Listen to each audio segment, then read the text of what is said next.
রহমানির রহিম। আসসালামু আলাইকুম এভরিওয়ান। চলে আসলাম নতুন একটা রেসিপি নিয়ে। তো আজকে হচ্ছে আমি একবারে গাছের তরতাজা বেগুন এনে ডিম দিয়ে রান্না করেছিলাম। তো এই যে এখন আমি বেগুনগুলো ছিঁড়বো। তো গাছগুলো অনেক ছোটো ছিল, আল্লাহর রহমতে গাছগুলো বড় হয়ে বেগুন ধরছে। যে দেখুন বেগুনগুলো অনেক সুন্দর ছিল, টাটকা একবারে তরতাজা। তো আমি সবগুলো বেগুন ছিঁড়ে নিলাম, আরও কিছুটা আছে, ওগুলো পরে ছেঁড়া যাবে 2-1 দিন পরে। আজকে মাত্র 4টা বেগুন তুলতে পেরেছি। তো এই 4টায় রান্না করব।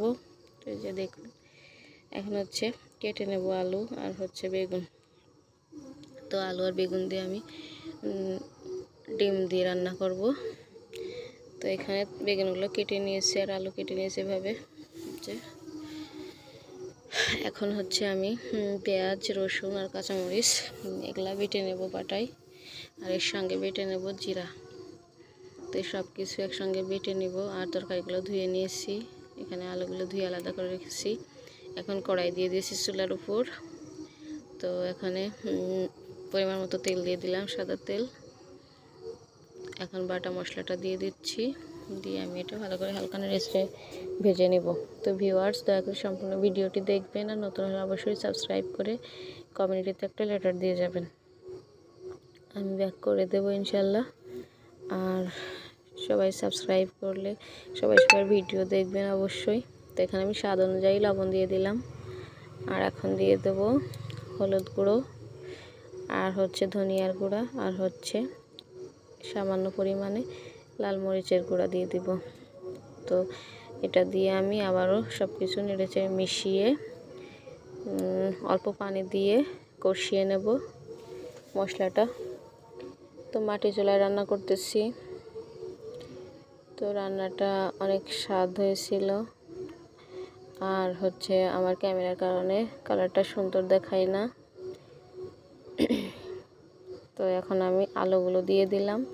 তো আলুগুলো দিয়ে আমি ভালো করে মিশিয়ে একটু হালকা ভেজে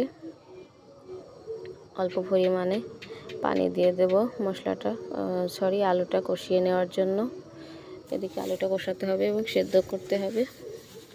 তো পানি দিয়ে আমি আবারও নেড়ে চেড়ে এখন হচ্ছে রেখে দিয়ে ঢাকনা দিয়ে ঢেকে রাখবো কিছুক্ষণ। তো ঢাকনা দিয়ে ঢেকে ভালো করে জাল করে নিচ্ছি। এই যে দেখুন মাখা মাখা হয়েছে। এখন হচ্ছে আমি নেড়ে চেড়ে বেগুনগুলো দিয়ে দিলাম। তো এইভাবে বেগুনটা একটু পরে না দিলে হচ্ছে বেগুনটা একবারে ভেঙে যাবে, মানে একবারে গুলিয়ে যাবে। তো এই জন্য এইভাবে একটু দেরি করে দিলাম। তো এখন এগুলো মিশিয়ে আমি আর একটু ঢাকনা দিয়ে ঢেকে কষিয়ে নেব। তো ভিউয়ার্স, দয়া করে সম্পূর্ণ ভিডিও দেখবেন। আর একটা অনুরোধ করতেছি, সবাই একটু ভিডিওটি দেখার আগে লাইক করে দিবেন। আপনাদের একটা লাইকের জন্য আমার ভিডিওটা সবার কাছে পৌঁছে যাবে। তো আমি সবার ভিডিওতে লাইক করে দিই আর একটা সুন্দর কমেন্ট করে আসি। তো এখানে আমি কষানো হয়ে গেছে, এখন দিয়ে দিচ্ছি ঝোলের জন্য পরিমাণ মতো পানি। তো রান্নাটা করতে করতে আমার সন্ধ্যা হয়ে এসেছে প্রায়। তো এখানে ডিমগুলো আমি অফ ক্যামেরায় সিদ্ধ করে ভেজে নিয়েছি। এখন হচ্ছে নেড়ে চেড়ে আমি এবারও ভালো করে জাল করব। তো এখন আমি হচ্ছে ভেজে রাখা ডিমগুলো দিয়ে দেব তরকারির মধ্যে। আমার ডিমগুলো ভাজতে একটু বেশি করা হয়ে গিয়েছিল।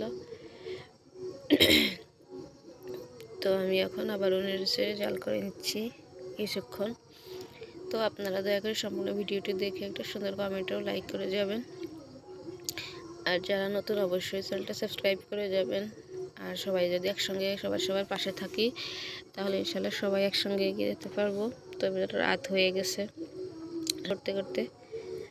তো তরকারিটা হয়ে গেছে, আমি হচ্ছে নামিয়ে নেব এখনই। তো এই যে আমি তরকারিটা নামিয়ে নিয়েছি। এই যে দেখুন তরকারিটা কত সুন্দর হয়েছে। আসসালামু আলাইকুম, আল্লাহ হাফেজ।